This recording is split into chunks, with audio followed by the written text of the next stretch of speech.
all of it, all of the success, the greatest ever Ireland coach by record. The team now officially installed in those nonsense rankings as number one team in the world, but as a result of the performances over the last 18 months, minus the last 6, you can definitely make the case he's the greatest ever Irish coach, and yet the entire legacy will come down to what happens over the next 2 months. It's 8 o'clock this morning, and we're going to talk a little bit about this. You're going to pick a team for us. Yeah, does the team kind of not pick itself at this moment when you look at form, when you look at what Joe Schmidt has said in press conferences and the decisions he's made? Like, there are a couple of question marks. We would have had question marks about what the starting team was going to be for the big games and whether or not Scannell would be in it too. I think that Rory Best has probably played his way back into the team. That's one of the question marks, but I think that question's been answered. Cian Healy, is he under any threat from Kilcoyne, or is Kilcoyne's surge in performance so great that he is now the new Sean Cronin, and that, wow, it's going to be an amazing impact that he has off the bench? Well, no, it's not the same as Sean Cronin, because ultimately with Sean Cronin it's been a two-pronged attack in terms of the conversation around him, because you have the impact he brings off the bench, but then also on the other side you had perhaps an ageing and a faltering Rory Best, which kind of furthered the conversation around Sean Cronin. Whereas with Kilcoyne, that conversation it just is not the same with Cian Healy and the form he's shown in 2019. And on top of that, he was so brilliant off the bench as well on Saturday that you want him on the bench, but you also want Cian Healy in your starting team. So I think that is a very concrete 1 and 2 in that position. I think Rory Best is going to start at hooker, and then obviously Tadhg Furlong has that jersey nailed down. Like you could almost say, like, when it's going to be 16, 17 and 18, is that also completely nailed down where it's going to be Kilcoyne, Cronin and Porter at this point? It doesn't seem to me that there's any way in for anybody else in those positions on the bench either. So that's fair enough. They pick themselves. Does the second row pick itself, or was yesterday's second row potentially the second row that Joe Schmidt wants? See, this is another question mark here. Obviously, it's James Ryan, and it's 2 partners, James Ryan. You suspect that it's going to be Ian Henderson for Scotland. I would be surprised if it wasn't. Yeah, I mean, Henderson's such a dynamic player. The question then also comes back to the bench now. Like, when Cian Tracy was in with us last week, he was saying that it was actually Tadhg Byrne who beat Devin Toner to the seat on the plane, which would suggest to me that John Klein is the man who's going to make the bench. Now, Tadhg Byrne is more versatile and perhaps a better bench player. So maybe they both make the bench and Tadhg Byrne is your back row cover. With Jack Conan not in the squad at all. Or in the starting team. Yeah. Whereas I would be going for Van der Fleer, O'Mahony and CJ Stander at this point. I don't think Jack Conan did enough to force his way into the starting number 8 for Ireland on Saturday. So you're not making any changes to, that is... the boring... O'Mahony is 6, Stander is 8 and Van der Fleer is 7. Yes. So we're saying it's Henderson and... James Ryan in your second row, and you're saying that's your back row. I think that the back row might have changed. I think that certainly for the Scotland game... who was telling us recently that it was all about power was the thing that they've been obsessed with now for the last 6 months? Well, Cian said it last week when he was in with us last week.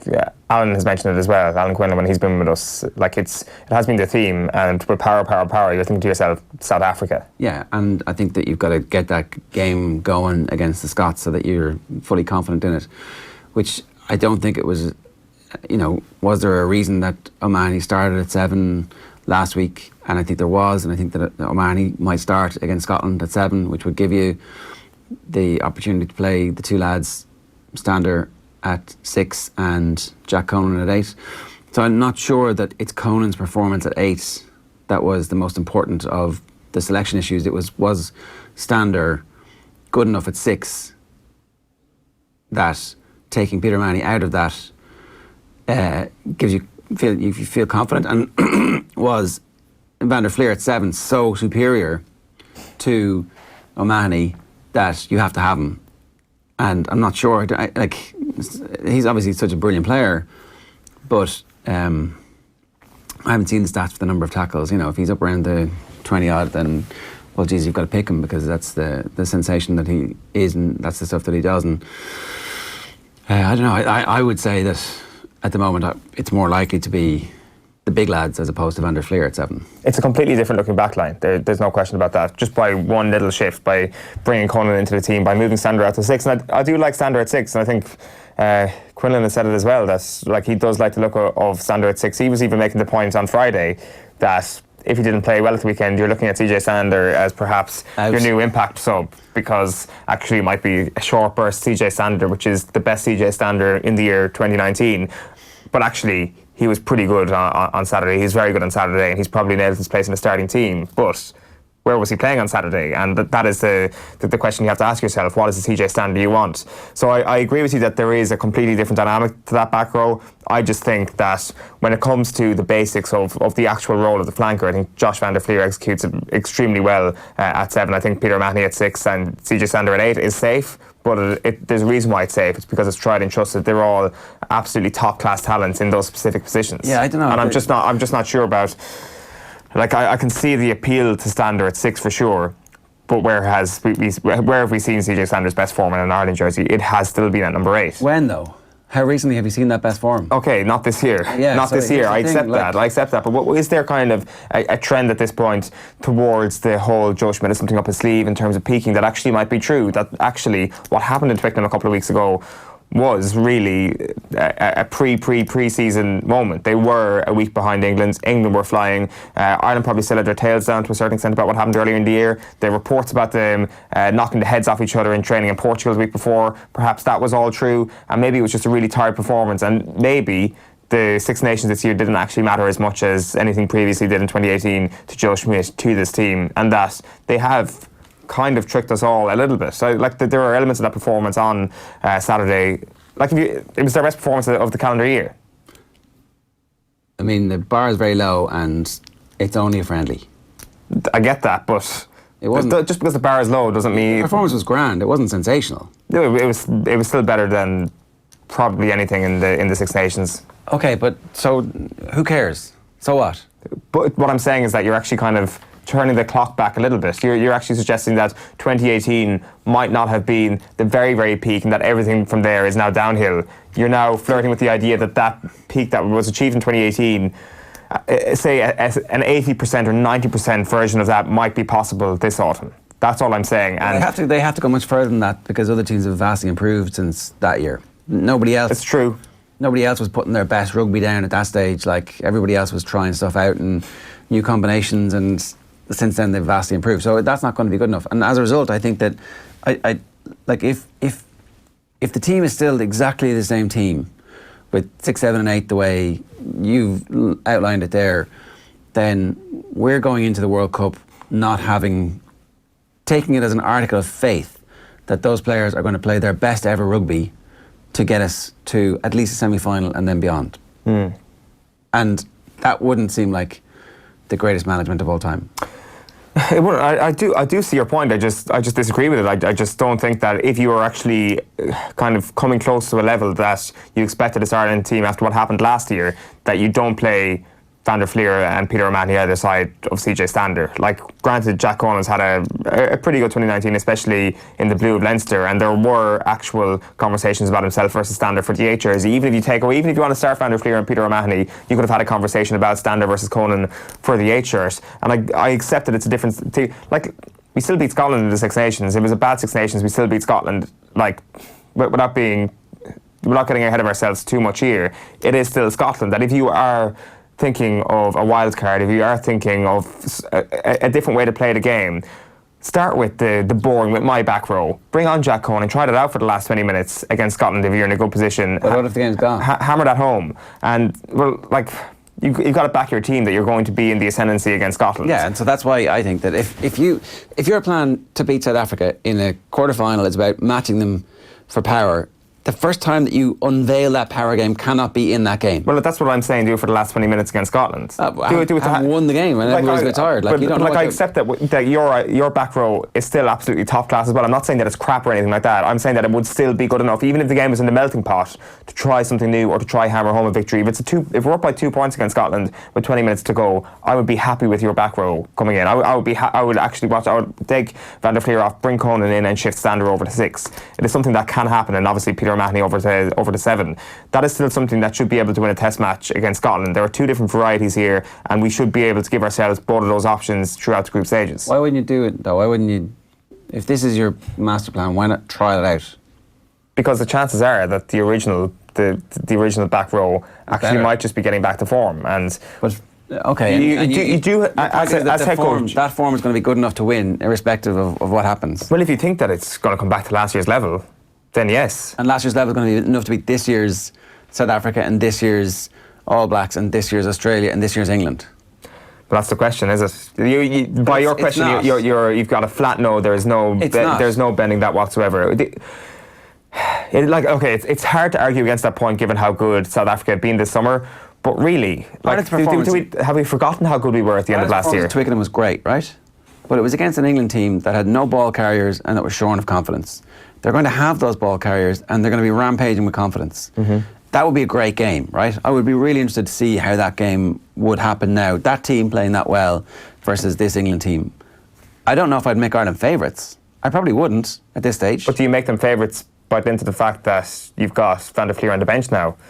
And that you've got your back row starting. Does that change it drastically? Like, what's the point? I think that gives us an opportunity of stopping Vinipola, stopping Tuilagi, and then not wilting when their bench comes on. Was the point about Stander and some of the back row failings overall not due to the fact of like slow ruck ball, due to the fact that basically Stander was getting the ball static quite a bit? And what was the stat against England? The metres gained from CJ Stander was 5 or something for a lot of carries. I can't remember anyway. But whatever that was, it was bad. But that was emblematic of a wider problem rather than something just wrong with CJ Stander. And I think that if they manage to fix those systematic failings, which, I don't know, it looked a lot easier for Ireland than Saturday. Like that's the one thing that you say about Ireland in 2018. Everything looked easy. Yeah. They were making yards very, very easily. And all of a sudden then this year it was like, why is that very simple thing now looking like an impossible task? Why does every single metre gained look like a mile in concrete shoes? All of a sudden on Saturday it didn't look like that anymore, and that will allow 2018's version of that back row to come out.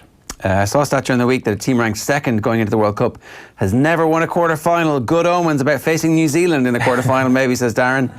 I was at the game on Saturday, really thought Standard benefited from being second carrier with Conan leading. And then Llewellyn Lamb says, love how they just assume they're going to play against South Africa. It's South Africa or New Zealand. If we make it out, there are options. Yeah, South Africa would win the bodybuilding contest against New Zealand, but in the rugby contest, we will wait to see. Like, New Zealand putting up 92 points on Saturday was a fairly terrifying prospect as well. And don't poke the bear is the golden rule when it comes to the All Blacks sometimes.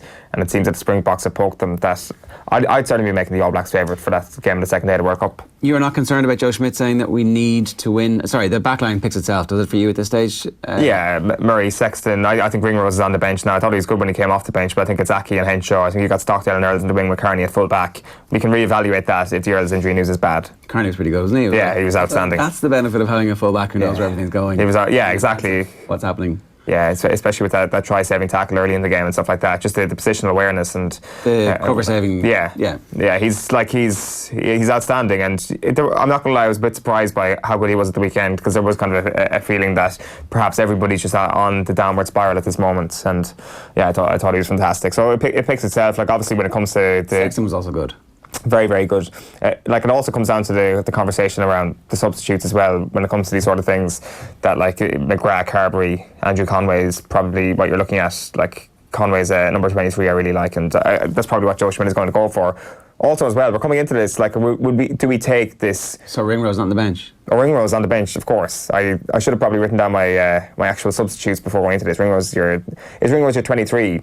Like, that is probably the situation that he goes with. Of course, it's going to be Gary Ringrose. Well, if Carberry's fit, then, I mean, he's never played full-back, but he could cover full-back, or they could put Henshaw back at full-back if they needed to bring Ringrose as your backup scrum half as well is also an option, and you don't actually carry any kind of first-choice scrum half on your bench. You just leave Luke McGrath out of the squad entirely. Would England's winning be the most insufferable sporting success, you asked earlier on, and then you had a better question, England or Wales to win? Yeah, it's Wales to win. No. Wales to win. No. Well, okay. England to win all day long and twice on Sundays. Have you been to matches in Cardiff? No, I've never been to the match in Cardiff. The game where they won the Grand Slam. They're not good winners. Are they not? Why so? Not good winners. How do you mean? Well, they're like taunting winners. What sort of taunts do they use? Rub it in. I can't even remember now. I just remember like feeling uncomfortable. It's like, right, okay. As in for your safety? I no, not physical safety, just mental health, general well-being, sense of... Your first grey hair came up that day? No, that was a long time ago. I'd known at that stage. far more lush and luxuriant. But no way. Wales are bad winners, bad losers. That's what makes them such a great rugby nation.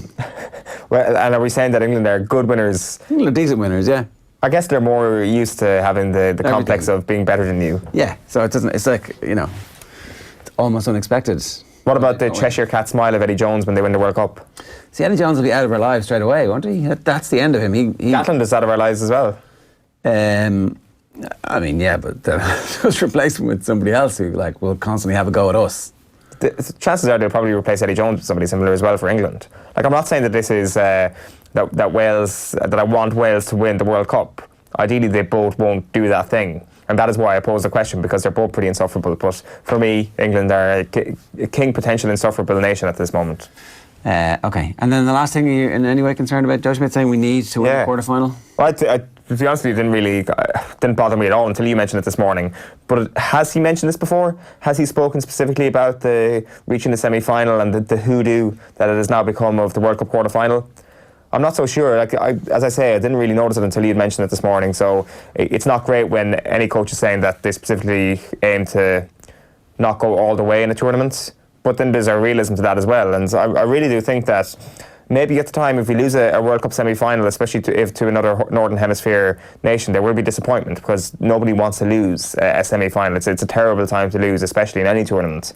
But I think after a period of time, I think breaking the glass ceiling of a quarter-final would be seen as a step forward for Irish rugby. This, just because it's the end of Joe Schmidt doesn't mean it's the end of Irish rugby. No, but this only happens every 4 years. Yeah, right? I know that. Can't fix that next year, and who knows who the hell's going to be in charge or what stage everybody's going to be at. If you're in a quarter-final, you have to be trying to win the competition, as opposed to we're going to settle for a place in the semis, and then everything after that, sure, look. But I don't think that's what Joe Schmidt is saying at all, that they will settle for a place in the semi-final. I think that it's, as I say, this is a hindsight conversation that will happen when it's going into the Six Nations next year. That's why it's worth having now. Where do you frame your expectations?